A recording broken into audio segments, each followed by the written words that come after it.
Yeah. The double dance. Woo!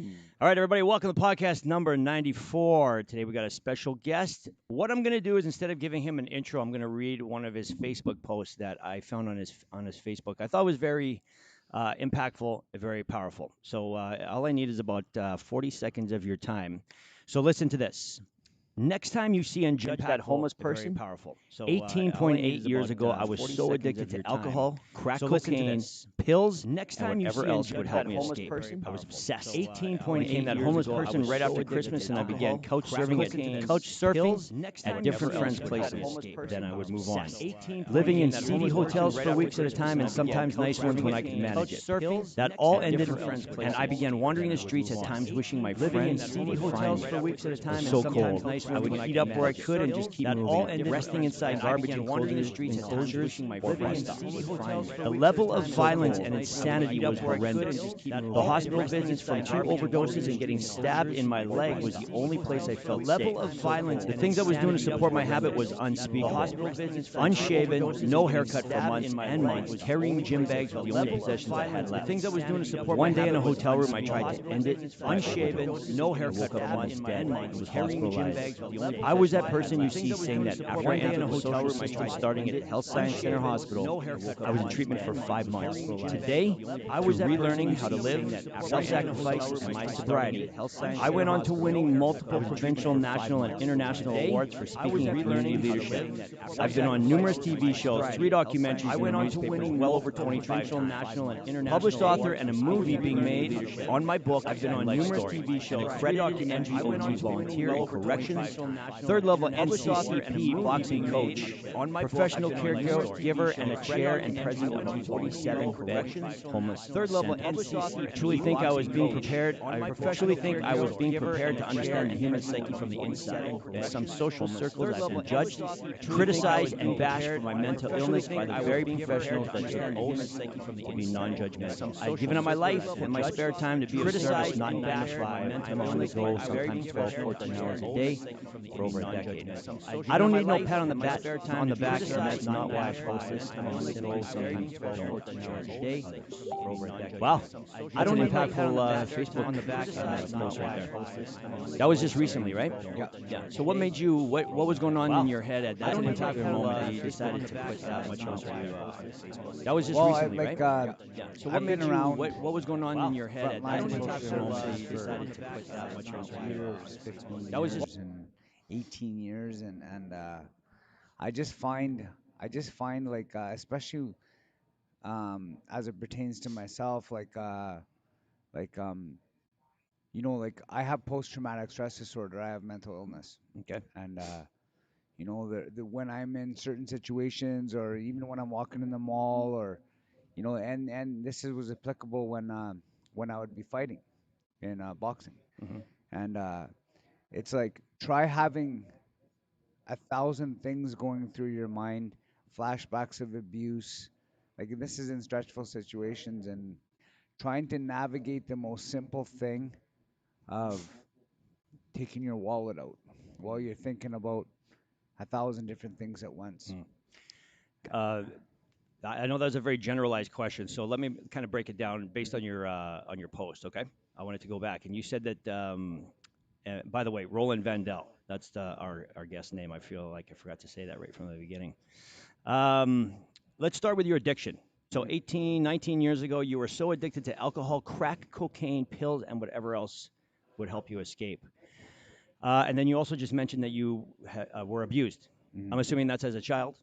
I was sexually and physically abused by 6 different people. And at what age were you at this? As Really, as far back as I can kind of remember, maybe like 11, 12 years old, 10 years old. Really, eh? Yeah. We just had a guest on the other week, last week, who was the same thing. He wasn't abused by 6 different people, just by one. But what exactly does sexual abuse look like? I feel like a lot of people are sexually abused, and I know this might be a tough question, and maybe I shouldn't even ask it, but what specifically happens when you're abused as a child? What is somebody doing to a kid?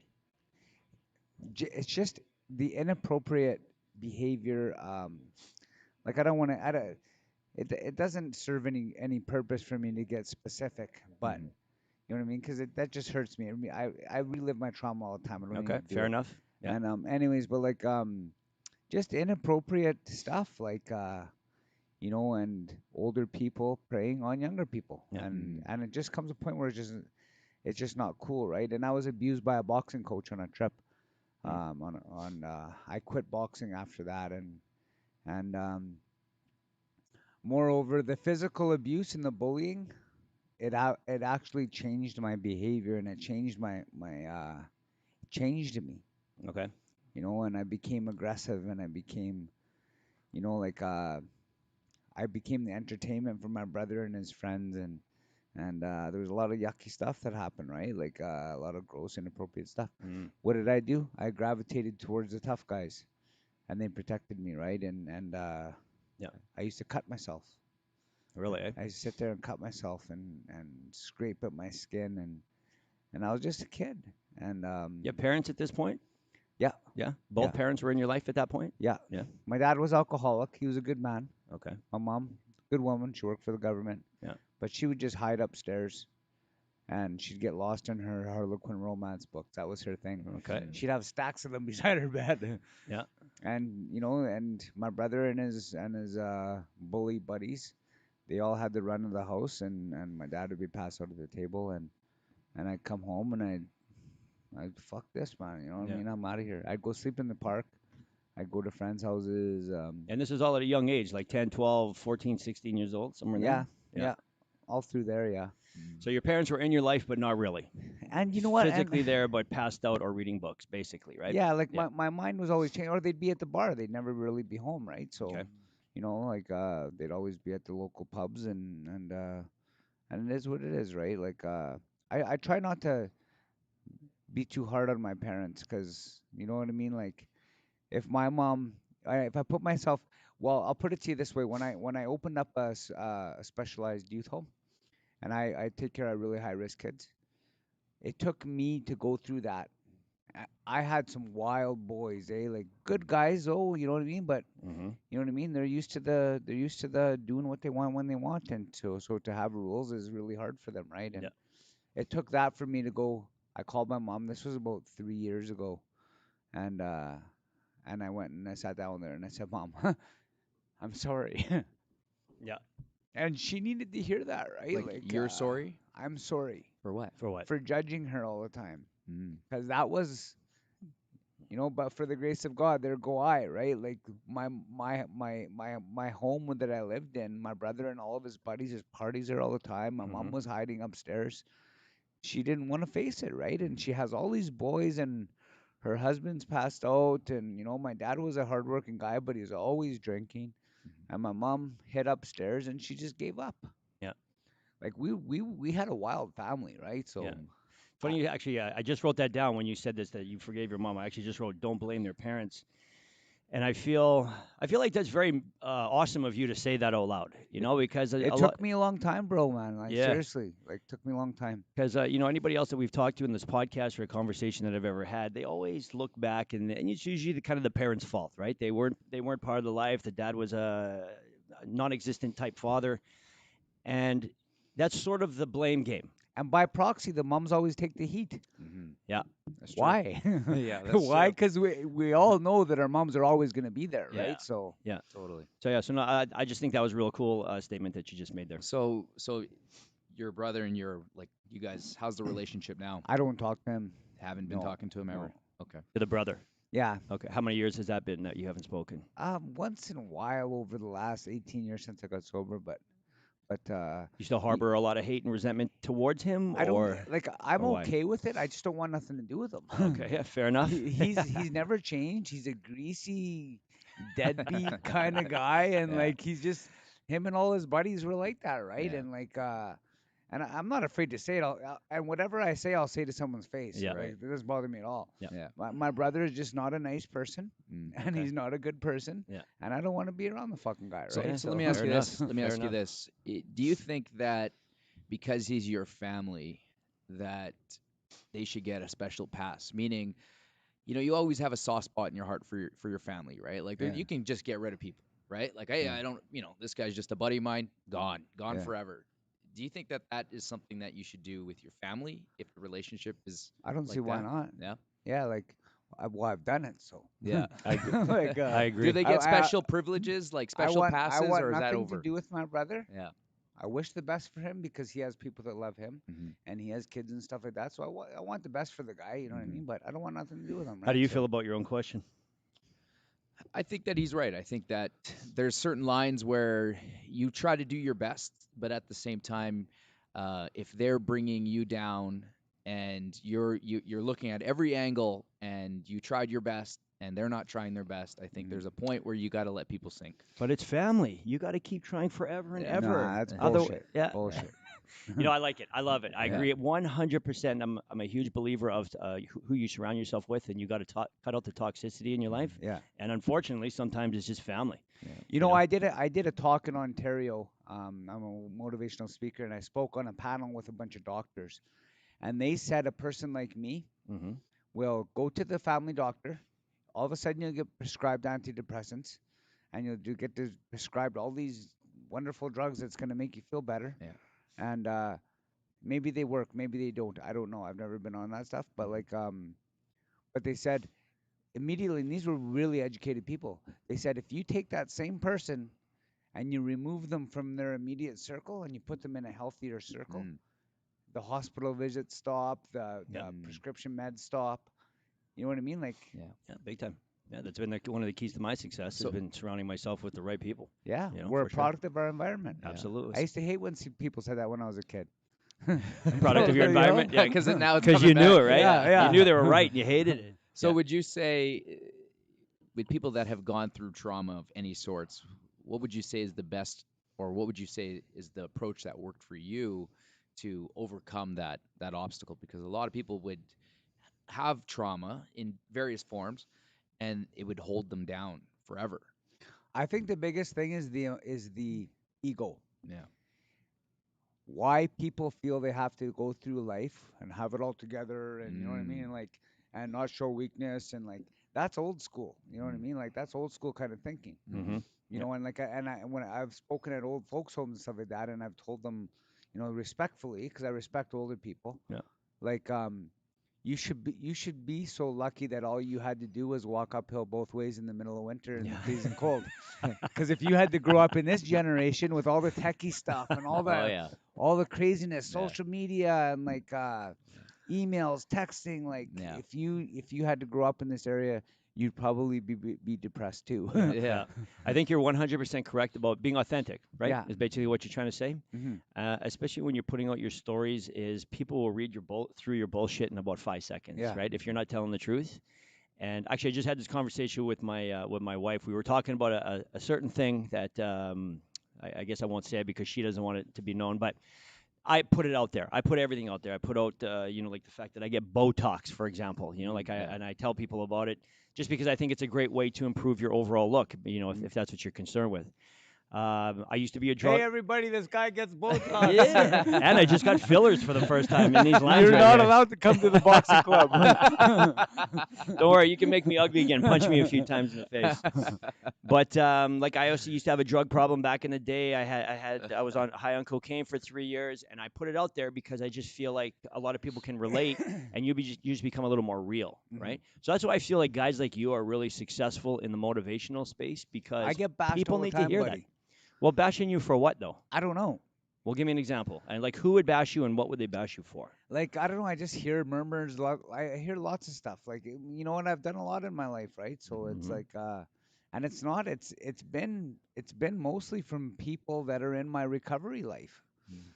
You still Or got to give What me do an you mean by example. that? Yeah. What Recovery do you life. mean? like So other ex-alcoholics or ex-drug addicts are saying shit about you in a negative way? I've heard murmurs back, but who knows what to believe, right? Right. Like it just seems like everything. I don't know. So just It's weird. rumors. So do you think with success, It's a lonely road, man. yeah. Yeah. And do you think that I don't want to come off like it's hard. It's really hard to explain these kinds of situations because I don't want to come off as cocky, right? But like like yeah, but you're speaking to us, so we understand it. So what Yeah. Yeah. you're saying, we understand, right? Yeah. So You're just talking to us, so tell us exactly It just what it seems the is. more successful I Yeah, get, yeah, the more people talk shit. I've even had heard back people talking about that I've lied in my book and I've lied yeah, in my documentaries and oh he's a liar and who the yeah, fuck does he think he is? yeah. Like Yeah. you know what I mean? There's Like probably somebody who would never ever share a minute of their story, but they want to yeah, shit all like over you, I'm right? an open book, man. You got Yeah. that's one of the reasons why I wrote my book Yeah, Yeah. is because you want to talk shit about me? Well, it's in the book, Yeah. man. yeah. It's not it's common knowledge, right? So, Yeah. so So let me ask you this: is it the responsibility of the person that's talking all that smack, or is it the responsibility of you to be able to take the smack? if if you like I'm in 12 step and anyways like Tell us what 12 step is for people that don't know. well I need to stay anonymous with that, but Okay, I'm in the 12 step movement and it's like a recovery program. recovery program, Okay, yeah. yeah. And anyways like the biggest thing is recovering your sense of self. Like what do we lose in life? Maybe through the years, maybe through abuse, maybe Mm-hmm. through violence, maybe Mm-hmm. through a breakup, maybe through who knows. Mm-hmm. But where somewhere down the line I got lost and what did I lose? Maybe I was conscious of it or maybe I wasn't. But at one point, you know, when kids are they're running around, they don't give a shit what anybody thinks. They're jumping off swing sets and like blah blah blah and like that's the most pure we could be, you know what I mean? Mm-hmm. And then over time we develop all these prejudices and contemptuous ideas towards life Yeah, and um and next thing you know you lose your sense of self. yeah. Hmm. And I lost and maybe I never even knew I had it, but I at one point when I was that free type of soul, I subconsciously maybe had that relationship with a higher power, Mm-hmm. Okay. a God of my own understanding, and then you lose that through trauma, through abuse, and you stop trusting anybody or anything. And then, so when I got into recovery, that's the first thing you do is you got to work on your relationship with people. Some people don't like the word, but God, Yeah. Yeah. Yeah. your Creator. Mm-hmm. I find that a lot of recovering addicts go to God, Mm-hmm. like almost all of them, Yeah, and I wonder why. because you Like I know you just explained the whole thing, but why does it have to be God? Why can't it just be any higher power? Why can't it just be like a star in the sky or well, that's the I don't whole crux of it is your own conception of a higher power. Mm-hmm. okay. And my higher power is my dad. Mm-hmm. Is he still alive? No, he He's died not. died when I was 25. So what do you mean by that? Your higher powers are dead. I pray to my dad all Oh, the time. got it, Oh, got I it, got see. it. Okay. Yeah. So And you I don't I honestly and I respect religion. My some of my best friends are very religious and that's cool. It makes them better people. Mhm. I don't believe in a I don't believe in a guy with a cane and a beard Okay. with long hair up Yeah. there on a cloud calling me a sinner Yeah. Yeah. and watching me get abused all through my young life Yeah. Mhm. and watching other people get abused, watching women get abused. Yeah. If there is that kind of a God up there looking and watching that happen, Mhm. that's not no kind of God I want to Yeah. believe in. But maybe somebody would say, well, God put those challenges in front of you to turn you into the man that you are today, I think that way too. right? Yeah. So, I mean, I guess you could take the positive out of that statement there. Yeah, and then like I heard and it changed my thinking too. Hmm. God only gives you enough that you can handle at one time. Yeah.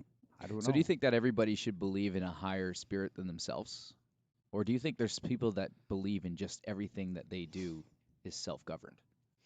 I think there I think that people are allowed to believe whatever the hell they want. Yeah, it's true. Yeah. And everybody in this room and everybody around here, um, they're allowed to believe in their own conception of a higher power, and that's nobody's business. Hmm. Do you still crave drugs? You still No, crave the booze? no. Ever? Not even for 1 minute, for one day a month? Sometimes I'd like to when I'm in a pissed off mood. Hmm. I'd like to go get a hotel room and go on a bender for. But they say in recovery that you pick up exactly where you left off, and if that's the Mm. case, and that's the truth, because I've never relapsed, right? And Hmm. if that's the case, I'm dead. So is that your reason why you don't go and have a 2-day bender, 3-day bender? I honestly have no desire to do it. Yeah. I never have since the day I got sober. Yeah. I agree with that because I was never a huge druggie and this and that, but I partied pretty hard for about 3 years straight. Mhm. And I haven't had a like, and then I cut it out. A drink. Used to be once during the weekday and then twice during the weekend kind of thing, and then Mhm. just weekends, once a week, once a month. And now I haven't touched a drink or partied in almost a year and a half, and I have just no desire to stay up late and you know what I mean? Like start A my lot night of off at things 11. a Like lot of things get solved with growth and maturity, yeah. right? Like, There's uh, other things to do, I think. yeah. I think that stuff is something to do at that time. And then you just eventually evolve out of it. But you have to Hmm. want to evolve out of that. Yeah. Yeah. So let's can we rewind this a little bit? How did you become homeless? Like what was the process of that? Because I know you were like you were doing drugs and drinking lots, but at some point in time you were living in a home. And then I want to know how did you go from in a home and then to the streets? And then I want to know what's it like living on the streets? Me too. Well, I just became so irresponsible with everything, right? Like, and you give up and you Okay. choose drugs over everything, Mm. and So every ounce, every dollar you got, just immediately everything I swapped it did out. Yeah, was for to the get way I drug. lived my life was based around partying. Okay. You made one statement here that I'd like you to elaborate on if you can, and it was about how the things that you did. You did some bad things for drugs. I can't remember how you worded it here. Do you know what I'm talking about? Yeah, I was just in that scene. I was involved in a lot of violent actions and behaviors, and I always try to stay away from. I don't like to get specific on anything because it Yeah. doesn't need to be said. You know what I Okay. mean? Yeah. Like, I don't. Is And it fair to say you did crime for drugs? Could we yeah, leave it at something like that? yeah, Yeah. and Okay. because I don't want to sensationalize, especially if there's younger people watching. Yeah. Mhm. There's no need. Like, there's enough in the rap videos for them to be sensationalized, and you Yeah. know what I mean. Like, Mm. I don't need to be one of those people, right? So Yeah. Mm. No. Fair enough. I don't Okay. need to puff myself up just to make a point, Yeah. right? So So So back. so going back, would so you basically gave it all up to live the party life, and then eventually you just became. Did you find yourself getting lower and lower totally, and lower, and like yeah. the people that you're hanging around with became because to get to the homeless, like how do you get from a state of like living with your parents and then maybe living on your own, then all of a Well, sudden I you're owned just a on the house when I streets? was 21 years old. I was always a grinder, eh? Like, Yeah. I always was working hard and like, Like if you were like this when you were 12, like how you went through, you would not be here. Like let's mhm, just face it. So there's a progression, a downward progression. yeah. Oh Yeah. yeah, definitely. Yeah. Just like, but there's the spin factor too. Like, as my addictions got progressively worse, like I had a lot of hospital visits, right? Mm. And I've had a lot of injuries. Like, I was always in the hospital for something. But as my addictions became progressively worse, um, they also when I got into recovery, it became progressively better. Hmm. Mm. So I said you got stabbed here. Was that in a fight? yeah, in a back lane in downtown, yeah. Okay. So that it was that. I mean, you said there was lots of violence and things that you had to deal with. Describe that. Just other homeless people. Your guys were. Yeah. Yeah. Well, yeah, like, and it was actually a pretty fancy hotel, and then I was in the back lane, and it just got really heated, and knife came out, and then the guys ran away. So Mm. Okay. um, So can you define what being homeless is? Because the majority, I've never really spoken this close intimately to a yeah. homeless guy. So what was homelessness to you? So there was a brief period where, so anyways, as I was couch surfing, as I was going from Okay. address to address, and you know what I mean, and like, like, that's why one of the reasons why, um, when I get these high risk youth, I tell them, I said, you know what, when I go to bed, you don't have to go on your tippy toes and go to the fridge and sneak some milk. I buy all that food. It's for you, man. Yeah. Have what you want, eat what you want. It's all good. I don't care. I get funding for to buy groceries. Yeah. It's your house. Go ahead, man. Yeah. Like, This is in cause that 47-person facility that no, you're. this is in my house. I have a foster home, Oh. Oh. Okay. and Okay. so anyways, I yeah, like, it's there was nothing more demeaning to me personally, and I just wanted a glass of milk so bad. Hmm. And I would wait for everybody to go to bed in the house, and I would tiptoe and sneak a glass of milk like I was doing something wrong. So you must have been terrified. I mean, if waiting till everybody goes to sleep to tiptoe to get milk, that means that anything you did down there, your brothers and his friends are on top of you for something, right? I mean, no, I mean when I was sleeping at somebody else's house, Oh, I Oh see. which yeah, was yeah. often, I see. I Right, see. right, yeah. right. Okay. Okay, so then how did you get to the streets? Like, is it on the streets or were you going Well, to skip ahead. I shelters? was I was 25 years old. My dad died, and like I was telling you guys, and then I opened up a hair salon, Hmm. and Okay. I had a hair salon, tanning shop, jewelry shop, and I was selling a lot of cocaine, right, Okay. and Yeah. like lots, Yeah. Hmm. and anyways, I ran the like we did well. We got named one of the top hair salons in Winnipeg, and it was right across the street from Earl's. Mm. And so you know what I mean? Like I was very immature and still party, and and after I lost that, then I lost my house. Um, I was always partying. I was always across the street at Earl's or Grapes on Main. That was my Flash throwback. yeah Yeah. So because of your lack of attention to your business, it just went downhill. yeah Okay. yeah. And at this point, were you There was 13 stylists working there at one point. Wow. Yeah. Tanning shop, jewelry shop. Yeah. I was doing well for myself, and Yeah. it was successful, right? Yeah. So But Yeah. you were taking money to yeah, pay for. yeah, I was taking the money from the business to pay for my drugs Yeah. and my partying and sitting at Your Earl's partying and outweighed your making. yeah, Yeah. Your spending outweighed your. yeah. So then you went on the streets and like, were you? Well, after I lost my house, I remember how bleak it was.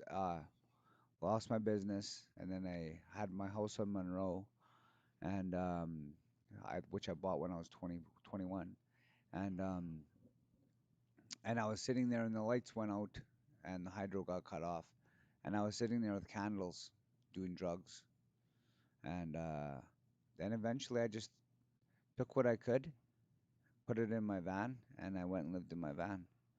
Then the van went. It's the progression, right? Mm, Like you're talking about, yeah. and then the van went, and then I was going to people's houses, and then you burn that out, and then eventually, and then I ended up hanging out with some street people, and they had this guy that had a lot of money, and so we were partying, and going from hotel to hotel and skipping bills, and eventually just all stopped, right? And I was wandering around and aimlessly by myself, and nowhere to go, and nowhere to get there, no way to get there, and and it was the end, and I had had enough. It was so hard. It was so hard, and then I tried to kill myself. Uh, I had a I, well, I did. I took a bunch of methadone, and I drank a bottle of methadone, and I went to sleep, and I wrote a suicide note to my son, and did I checked out, Hmm. Mm. And then you woke up, and then I woke up. Yeah, and then that was the day. that was the day. I woke up, and I went to the bathroom, both places, Hmm. and threw up everywhere. And luckily, the methadone didn't stay in my body. And I still don't even, to this day, I don't even know if you can. I'm sure you can die from that much methadone. Like I was very unhealthy as it was, wasn't eating, and anyways, I got up, showered off, called my mom, and she came and got me. So that was your rock bottom moment. That was it. Yeah. I haven't had the desire to use drugs or drink since that day. That's crazy. That's Mm. crazy that you had Just like that, it was no gone. Yeah. So how did you get out of that? That's a Like, mental shift for that's sure. because that's the hardest part about relapsing is going through the pain. Because after that, like Yeah. you probably went through a lot of pain for a little while. Well, the whole thing about I believe the misconception about an addict or alcoholic or problem gambler or there's there's over 300 different models of 12-step recovery out there, right? And you name it, Families Anonymous, Sex and Love Addictions Anonymous, AA, CA, NA, like there's over 300 of them, right? And the whole problem for me wasn't drugs and alcohol. That was my solution. Mm. You know what I mean? Like it worked for me, but then it stopped working. Hmm. And then being sober and living life sober and being happy and content and facing the day and and living a good happy life, Mm-hmm. that's the problem. Mm. So if you can't find happiness sober, a person's always going to go back and drink or use drugs Mm-hmm. or go sit at the VLTs for 8 hours when they're supposed to be at work. Right. you Is there know anything like, wrong with that? Being happy? Because some people no. will look at it like if you're too happy, people are not. They're looking at you weird. Well, that's the unhappy people are looking Yeah. at the happy people. Yeah. It's called Yeah. projection, right? Mm-hmm. People will project their insides onto everybody around them, Yeah. and Maybe that's what people shit on you for. Yeah. Maybe maybe because you're doing well. I try to be positive. I'm Yeah. outgoing. Yeah. Yeah. It seems like people liked it better when I was depressed, and You'll find more people around you that way. it's weird. 100%. But Yeah. you know what? I have really good friends, and Mhm. my close friends, like my best friends. Like I'm very blessed and very lucky, Mhm. and I have really strong women, and it's a through line. They're actually going to be making this part of the movie. The through line about how a person like myself with trauma related issues and how I grew up and blah blah blah, blah and like I find people like my mom or my ex-wife and her mom. Like I went there all the time, right? Since I was about 14, 15 years old. I basically lived at my girlfriend's at the time who became my wife, Hmm. who became my ex-wife, and Okay. now she's my best friend. Okay. Interesting. So, do you have bad days or do you have bad I moments? Like, do. is there bad times? I do. So, what do you do to get yourself out of that moment or time? And then, what do you expect or what would you like your friends to do to get you out of that bad moment or bad time? Sometimes just listen. Yeah. I like I have some really close friends and we talk daily Hmm. and we laugh at how crazy we are. And that thinking, you know what I mean? Like I need to stay busy, but I need to earn my downtime. Hmm. And I know that my thinking is not reality because everybody outside of myself would say, "Well, what are you talking about?" Hmm. But from the time I was a little kid, I'm no good. I'm all alone. I can't do anything right. What's the point anyhow? That person's better than me. I'm short. My skin's too white. That guy's better looking than me. Oh, she doesn't want nothing to do with me. Yeah. Like if I like I learned how to pray that shit away, right? Hmm. So, and I do practice prayer all the time. I don't Hmm. even know what I believe in, but I do. I follow the program of the 12-step program, and anyways, and it works for me, and I know none of it's real. Hmm. I know I'm a good person. I understand that. Why do I go through life comparing myself to everybody around me? What's the point? And now Hmm. it's worse on social media, right? Hmm. You know what I mean? I gotta shut that. I gotta shut it down. Yeah. And and Social media detox. yeah, Yeah. well, like not necessarily shut it down. I don't believe that. It's all about personal management, right? Hmm. Like, I need to manage myself better. That's the better word Yeah. for it. Yeah. Do you unfollow people? Do you Oh make a yeah, conscious effort to on a regular basis unfollow 5, 10, 15 people or anybody who comes up negative in your feed? one if they do it once, they're gonna do it again, and I block Mm. them. One negative comment, and I block them. Nice. That's actually a good point. Yeah, I do That's too. actually a good point. So this is one of the questions I want to ask you, being a fighter, and I want to bring it around to Rick as well. So anger management. Mhm. So for anybody, it doesn't have to be just guys, Yeah. girls as well. And I'll give you an example. I saw a post yesterday, and Rick was the butt end of this before, where somebody had posted an opinion about something, and I read the post, and immediately it was mob mentality, Mhm. right? So the person on the other end wrote something very brash, very harsh that she would probably never say to anybody's face, but out of her thought and finger anger, she just posted something very negative. You know what? The kids in my I deal with the real deal street kids. Like Yeah. one of my boys, like these boys, they changed my life. What they call it is keyboard warriors.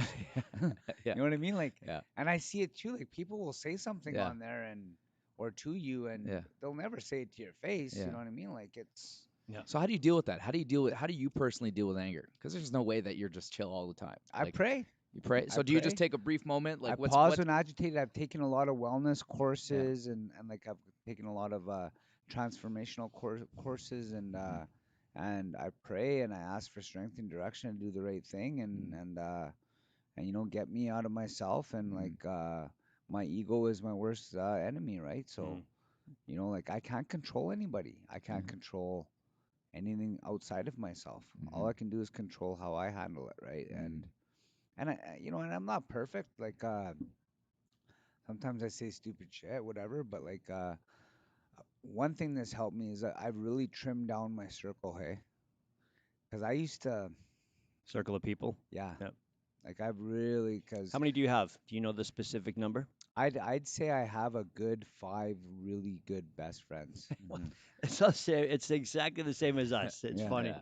Yeah, it's almost like that's the magic number. it is, Yeah. and that's enough. Who Yeah. can I like I'm a accredited life coach too, and we're bringing this big thing to Canada right away, and it's all about helping people, and it's a big movement that's all over the world, and it's coming to Canada. We're bringing it to Canada, and called Connections in Recovery, and it's gonna be. I'm sure I'm gonna get bashed for that too. Hmm. Hmm. Like I've gotten multiple international, national, provincial awards for leadership, and you think people would be happy for me? I was fighting for my life in a Yeah. hotel room. I used to cut myself. I was physically abused daily and sexually abused and like why can't I be happy? Mm. Yeah. Like people should just shut the fuck up, I man. You I know what I th- mean? I Like th- Yeah. I think just so you know that for every one that is not happy for you, there's 100 that are loving every second of you. Yeah. You it's, know. it's hard to see it, Yeah. hey? So you should Yeah. have that. Yeah. You should have that outlook on I it think the instead. problem is we get so focused on what's wrong versus what's right. So you can have Big 10 time. people supporting you and you have that one person that just throws a knife at you. Why does that matter so much? Right? That one Yeah. Hey, person that doesn't matter matters I the do most. these why is talks. that? I do these talks in schools, and this is Yeah. a good conversation, you guys, and Yeah. you know what I mean, and like the the the poor young people, like there's so much pressure out there these Yeah. days. Like I just my heart breaks for them, and if Mm. and if I can if I can help, and and show them that I'm 49 years old and I still go through the same things, but now Mhm. with adults, Mhm. and it gets better though, Yeah. right? The older Mhm. you get, the better it gets, and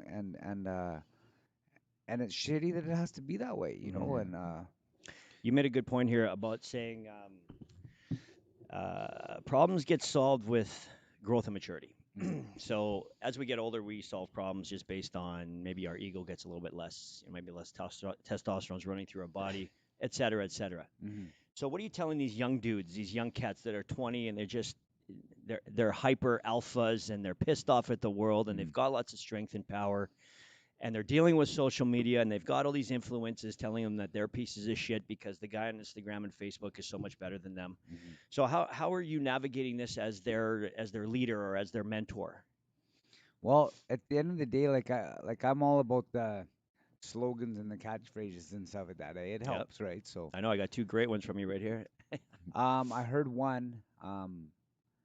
This was years ago, probably 15 years ago. It changed my life, and it's we measure our self worth by our successes. Whether it doesn't mean monetary money successes, but if you're not moving forward, you're moving backwards. Mhm. And if it's really important to focus on success, whatever that is for somebody. It doesn't matter, right? That's their own personal journey, but we measure our self-worth by our successes. And if you quit too early and don't finish your goal, you're chipping away at your integrity and chipping away, chipping away, and if you don't follow through and have integrity and start something and finish it, before you know it, you'll be a guy like me at 31 years old, fighting for your life in a hotel room. Yeah. Because why? Because I had no integrity. I couldn't honestly look you in the eye and tell you I would be here today Mm. at 11:30. Yeah. Yeah. Right. Yeah. So how important is it then for somebody or for everybody to have goals? um, I'm a big believer in plans Hmm. because I was the most flaky when I was in my addiction years and all through my 20s. I was the most flaky, unaccountable person ever. I had no plans. I would it's really important to understand that coming early. We had this conversation right on our messaging, and well, I'll be there early. You know, if you're always early, you're never late. Yeah. And you can speed up somebody's day that way. You can maybe shave off 15 minutes or half an hour off their day. It's just Mhm. being considerate, right? Mm. And I was never like that in my 20s. I was a real flake, and it's one of the things that I always wanted to fix about myself, right? And that's probably one of the most important things in my life today is doing what I say I'm going to do and having integrity Yeah. and not disrupting people's lives because that's not fair, right? Mm. It's What does that huge. mean? Disrupting Well, lives. with if my life is unmanageable, I can easily bleed that into other people's lives. Mm. Like, does that make sense? Yeah, like not showing Yeah. up today and leaving us on stranded. Yeah, Yeah. exactly. You know what I mean? Okay. We've had And that happen. Yeah. and not having a fill in, right? Yeah. Why? Because I didn't program it in my phone properly, Yeah. Right. or I never paid attention, or I didn't think it was important enough. And a What lot about of fear? What about fear? Because fear too. That's a factor. Yeah, people just get in their heads and then they're like, something came up, right? Paralysis of yeah. Analysis. Yeah. analysis. Yeah. Well, that's a thing I learned in the recovery circles is I feel like I've recovered my sense of self, and I feel like at 49 years old, I actually feel like a 49-year-old. All my peers, all my peers are really solid people, man. Like if I'm late, Mm, I'll hear about it. You know what I mean? And it's not mhm, going to be pretty, right? Like, mhm, Yeah. um, so I go everywhere early, mhm. and it's important. Yeah. So Go go ahead. ahead. Yeah. Go ahead. I was gonna say, so planning. You're always Oh yeah, planning, right? planning. I believe in in my training as a life coach and all that kind of stuff. Like the most simplest things, like dumb it down, keep it simple. Mm-hmm. Make a 5-year plan. Where do you want to be in 5 years? Mm-hmm. Write it down. Mm. And what are all the little things you got to do to get there? Right. Keep it in your purse or your wallet. And as you accomplish each little small goal, Mm-hmm. check it off. Mm. And before you know it, you've accomplished Mhm. your 5-year plan, right? I think that's a good point. I think a lot of people think goals need to be these big, grand, huge things, Mhm. Yeah. and they just need to be the most basic stuff. Mhm. If it's just like, for example, I bought this new back brace. I Mm. just make a point of wearing it once a day for Mhm. an hour a day. Yeah. Yeah. It's a small goal, but it's just something that it's regular in my routine, Mhm. and then those little wins turn into the big ones. Mhm. Yeah. Yeah, for sure. So we got a book. You have a book on the table in front of you there. It's for sale on Amazon, McNally Robinson's, and somewhere else, correct? It's in all the big bookstore chains. But I'm hearing it's sold out, but I don't know, Yeah. right? So, So that's got to be cool. We have somebody who wrote a book that's sold on Amazon sitting across from us. I mean, that's kind of a big deal. well, I wrote the book, but all the praise and glory goes to the editor Okay. because Mm. she had to edit my writing and she did a Yeah. phenomenal job, right? But I Yeah. wrote the book, right? Yeah. But I think that's the nature of many books is, the person writing isn't necessarily a book writer, Yeah. yeah, right? They just know how to put their thoughts on paper. So, Or a good editor, yeah. Yeah. videographer like Jerome, making us look like good pros. job over there, Jerome. Yeah. And so we have a movie being shot of your life. That's correct as well. They're writing the movie right now as we speak, actually. Okay. And Give us so an idea of what that is. well, it's gonna be based on my book, Okay. and So this is a movie about Roland Vandal. yeah, Cool. my life story, and Okay.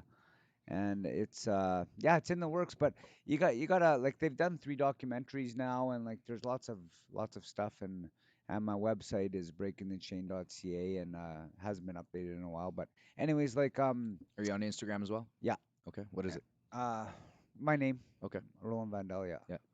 And so I don't know, what was I saying? I can't remember what I was saying. I'm just curious about your movie.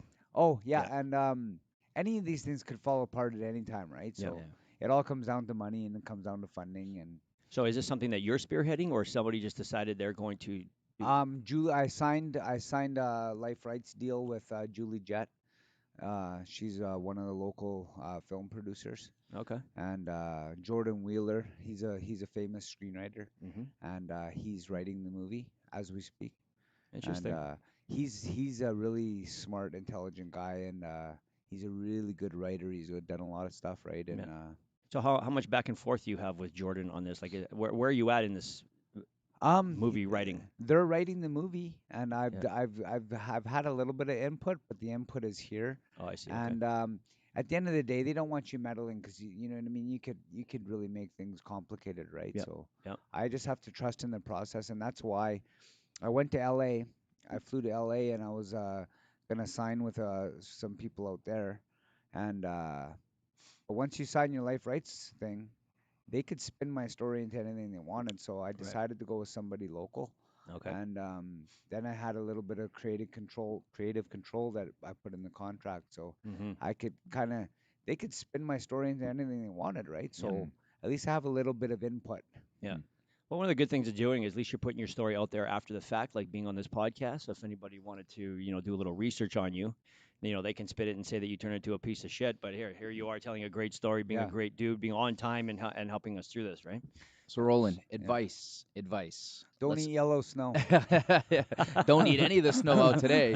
But okay, let's rewind here. Okay, let's Yeah. get a little deep. What advice would you tell your 10-year-old self, 20-year-old self, 30-year-old self, 40-year-old self, and then what are you telling yourself when you turn 50? Holy shit, that's a lot of things to talk about. I got 1 year to like. You got another hour here because that's a lot of questions. Give me the 10-year-old. What are you saying to your 10-year-old self? So I'm a parent. My oldest kid is 4. Hopefully he doesn't go through any of that stuff. But I've seen that. I've seen what you're gone through. I've had a good friend, and they did that to another guy in the basement. Same type of thing. And it made me like it brings back nightmares. Mhm. I didn't want anything to do with that, and it was sickening. So what would you I'd tell something like that? I'd 10-year-old tell self. the 10-year-old, Yeah. my 10-year-old self, that there's no excuse for anybody to impose their will on you and Mhm. touch you. Mm-hmm. It's not all right. It's not all right, Yeah. and that I should tell somebody, Okay. and I should have told somebody. 20-year-old self. 20-year-old self is As you say with a smile. Put the Keep, coke keep away. going. Keep going for a Yeah, couple more. yeah. Just ride it out a little I bit. was just getting ready at 20. Yeah. I was married at 21, Yeah. and So you were kind of settling in. Is well, that what was going on? I married my junior high school sweetheart Shannon. Okay. She's probably one of the biggest stories in my life, right? So she's gonna be a big part of the movie, Yeah. and she's happily remarried 27 years, Mhm. and we're best friends. She's never bailed on me. She's always been a support to me, and I'm lucky to have her. She's a good woman, good family. She's got a good husband, and they have it. My ex-wife has every reason in the world to hate me, Hmm. and she doesn't. No. That's good. So, Yeah. so sorry. Go back. What was the 20-year-old advice? I missed Yeah. it. What's the advice? What's the advice? Don't take things for granted. Mm. Okay. Okay. Good. 30. 30. You got years. You've got years on us. So I want to know all this. 30. I'd say again, don't take things for granted and Okay. appreciate your solid, loyal friends, and don't take them for granted, and don't hurt others. Be on time. Okay. So now Yeah. you're 40. 40. Go back to 30 and write your 5-year plan Okay. and work towards it. If you want something, Yeah. if you want something, really, if you really, really want something, work for it. Okay. If you can't afford it, don't buy it. Yeah. Yeah. If you really, really want it, Good It's advice. huge. Yeah. if you really, really want it, work for it. Yeah. And Because you can get it. You just got to work for it. like I have my one of my peers. He's a very successful businessman, and he's been with me for 15 years ish. And anyways, I was telling him because I've done pretty well for myself in my recovery coming from homelessness, right? So he uh, he said, Roland, that's not your money, and he slammed his hand down on the table, and it makes sense. It's easy to spend money that's not yours. It's easy to if you have a good credit rating, which I've worked hard at, they'll throw lots of money at you, Hmm. Mhm. but that's not your money. Yeah. You know what I mean? Like, and I'm sure I'm sure you guys have made mistakes in that area too, right? Like, Yep. um, it's easy to overspend and stuff. And now I'm sounding like my parents. So some financial literacy. Yeah. By the time you're 30, you should understand money and how it works and credit and all that kind of stuff, correct? Well, and they should teach the self-esteem stuff and all that self-worth stuff in school too, and money management, all the life skills stuff. Why don't they teach that stuff in school? Do you really think that they should teach that in school, or is that the mother and the father's job? I'd say both. Like, I mean, I remember going to school 1,000 years ago, and we learned math and we learned geography and English, whatever the hell that was. I guess that's writing. I'm not even sure. I can't even remember the subjects and what exactly they were. But I went to school and I learned typing on an actual typewriter. Okay, now, I didn't have to do this. I just hit a button and it went back. But this is how long ago I went to school. I'm just trying to think now that the teachers that I had, except for one, his name was Mr. Colada. I called him Mr. Pena Colada. He was my grade 6 teacher, Happy Thought in East Selkirk. I don't remember having a single teacher that I would have thought would be qualified to teach me any real life skills. They're good at reciting and vomiting shit out of a textbook and being like, okay, sit down and write a quiz. But I don't know if I would want them teaching me what a mortgage is, what an interest rate is, how compound interest, how to invest money. I just don't think they're qualified for that. Hmm. So I'm not sure if I agree that teachers should do that. I think that's probably a bad Right. way to get that information. Well, You and know. like like right away you would get into a lot of different you could go off track really easy. Like Hmm. teachers have to stay on point, especially with what they're teaching, right? Exactly. Mhm. That's exactly right. So, and they give them this criminal like, do you still need to know geography? You still need to go and learn geography? You still need to learn writing? Yes. Like, why? Like, I've seen your Because writing. You never learned how to do it, but all we do is I type, I can right? write a Yeah. book, Like, and if I didn't wasn't taught that and I think that high school and everything is meant to give you the basics. The life skills you got to learn outside of that. They have a curriculum that they must follow. It's just like everything else. They got to follow There's whatever's got to be given a to them. process. They There's got got to to give be you a some plan. basics. You know Yeah. what I mean? Like they taught me how to play basketball. You know Mhm. what I mean? But I was out there shooting hoops, but they taught me the formalities of it. I So I think the think that biggest thing about school and those years is not necessarily the content, yeah, it's the action. yeah. Following through, being at your class, being on time, yeah. all that kind of structure, routine, consistency. Hmm. And through that, you either make the team or you don't. Mhm. Yeah. You know what I mean? If you're in phys ed, you either make the team or you don't. If you're hockey, you either make the team or you don't. But if you're not there and you don't show up and you're not on time, well, you're not going to be on the team, right? So Yeah. Yeah. it's really just the basic fundamentals of living life, Yeah. right? Yeah. I think that's probably correct. So you're did he answer your 40-year-old advice? Yeah, Yeah. yeah. Go Which back will to 30. go back to So what are 30. you what are you telling yourself at 50? 1 year, buddy. In one Um, year. I don't know. I'm just, the last couple years, um, I'm really finding, I've really feel like I found myself Mhm. and I'm nice and calm. Things are good. Mhm. I have a handful of friends. I'm all good. And I met 3.5 years ago. I met a really good woman, solid as they come. Hmm. And I stayed single for 10 years, right? And I'm just dating, just casually dating. It's all good, whatever. You know what I mean? Like, um, and it's reciprocated, right? Yeah. And I'm glad I took the sacrifice. And at 50 years old, like coming up on 50, it's crazy. Like, I feel like I've accomplished everything I've set out to do. Yeah. And I guess from that point on, since I was about maybe 45 years old, I've had the mindset where, you know what? Like I've accomplished everything I've set out to do. Maybe I'm not where I'm at, but I'm working towards it. And from this point on, everything is just a bonus. Yeah. You've been married twice? Not once. Once. Yeah. You've been married once. So we had a little section that we put in here about some marriage advice. You want to throw that in there?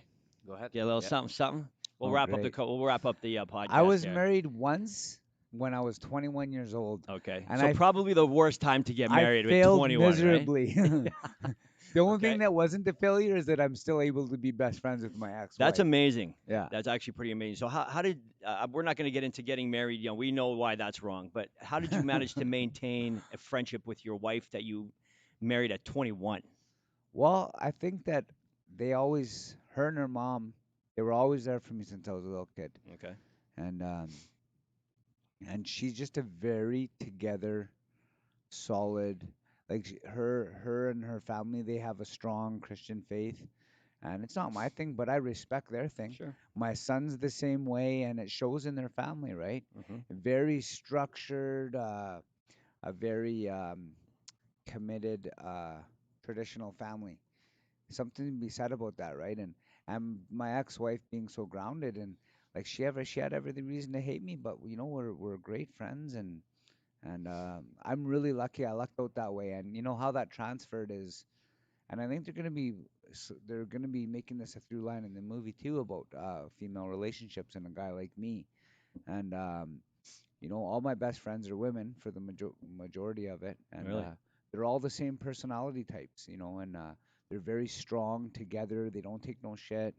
They'll put me in my place, in 2 seconds, Yeah. and we all and my male friends are like that too. The few close ones that I have, um, maybe 4 or 5, it's all about respect, right? Yeah. And So that would that be your advice? So I'm gonna hit you with give me some marriage tips. How do you keep a happy marriage? I don't, you know what? Like, I don't know. All right. So what I do you do? What did you do wrong then? How about that?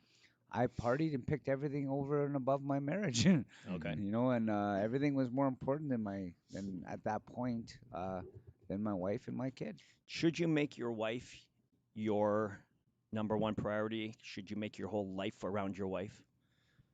Um, I think once that's strengthened, I think that everything else is a bonus. Hmm.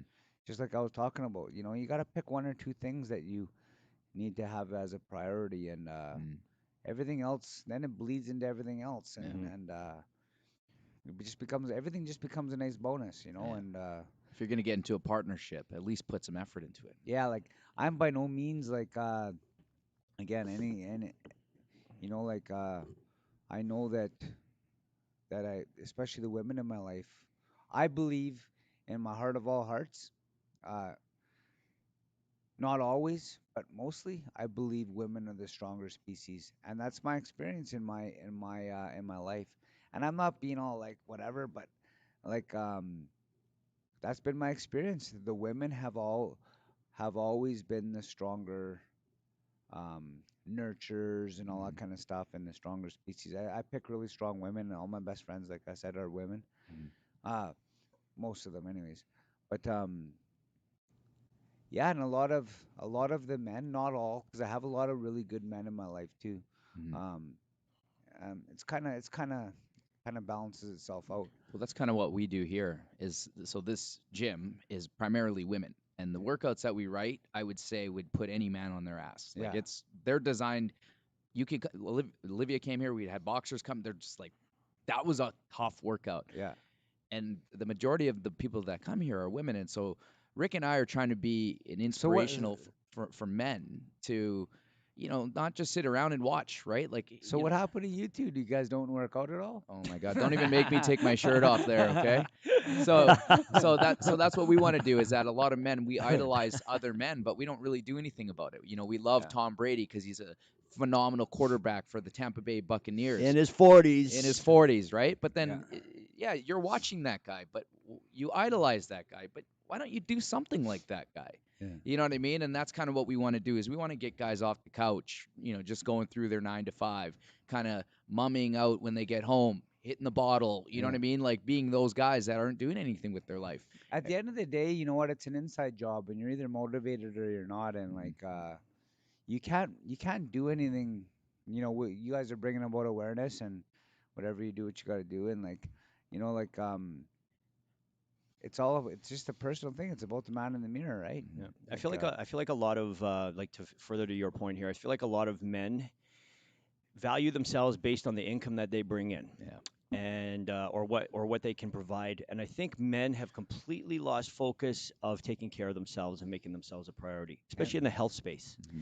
You know, just because monetary things and money, it doesn't give you the right to um adopt the sense of entitlement into your life. You're not entitled because you have more. I know more happy homeless people. Hmm. yeah, I agree. You know Sure. what I mean? Like Yeah. Yeah, I sit with them, and yeah.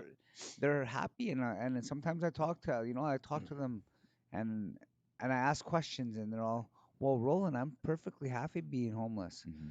I have no responsibilities. I do what I want when I want. Nobody bugs me. Yeah. Um, I don't have to have any drama in my life. You know what I mean? Yeah. And So I'm happy. let's wrap up the podcast on that. So forget about the marriage advice for a second because I think Mhm. that's important. So the whole world has this homeless problem now, right? And everybody's trying to solve the homeless problem. I think it's always been around. It's just highlighted now. Do homeless people all want to be in homes? Like I feel like your point is very valid that some people are just cool living that minimal lifestyle. Like I'm fine being here. Like do we Well, need to solve the problem? Is it there a problem to be solved? it's hard to speak for them. Everybody. Yeah. It's hard to speak for people because Hmm. everybody has their own individual experience. But But at least, but you have some insight. So in the people that you came across or that you communicated with, is everybody like, oh, I hate being on the streets. I wish I had a home, or some people like, nah, I love it here, man. It's okay. both, Both, Yeah. yeah, yeah, and like but not more me, one than the me, other. I was, when I was wandering around aimlessly and like, with my bags. There wasn't I never had a bad backpack, but with my bags and stuff, and wanted nowhere to go, and like I was miserable. I wanted to die every minute, and like I felt like like I always wanted more for myself, and moreover, I wanted to be a provider for my son. Like I went when I got sober, all my like before that, all my drugs went, my money went to drugs and alcohol and stuff, and I ended up owing my ex-wife $9,000 in child support. She wanted her money. You know what I mean? And I had to work my ass off, but I paid her down to $3,000 after I got sober. I worked my ass off. It was very important to me, right? Because I turned into a deadbeat dad because of drugs and alcohol. And I finally paid all my child support. I paid it down to 3,000, and my ex-wife said, "Okay, Roland, that's enough." Uh, And so that's when you became accountable for yourself. and you know what? That's what we were talking about with the Yeah. successes and stuff and Yeah. the 5-year plans and stuff. Like, it's really important to, I let so much go because of drugs and alcohol, and it's not who I was. I was physically addicted to alcohol. Yeah. All right, let's wrap it up there. A couple things that I want to rehash here. So, never, if you're the recipient of abuse, you don't necessarily have to blame your parents later on in life. Problems get solved with growth and maturity. Don't eat yellow snow. Tell someone if you're being bullied or molested, and if you have Botox, you're not allowed at Roland's gym. Hey, I have one more thing. Okay. Both you guys have the perfect face for radio. Yeah.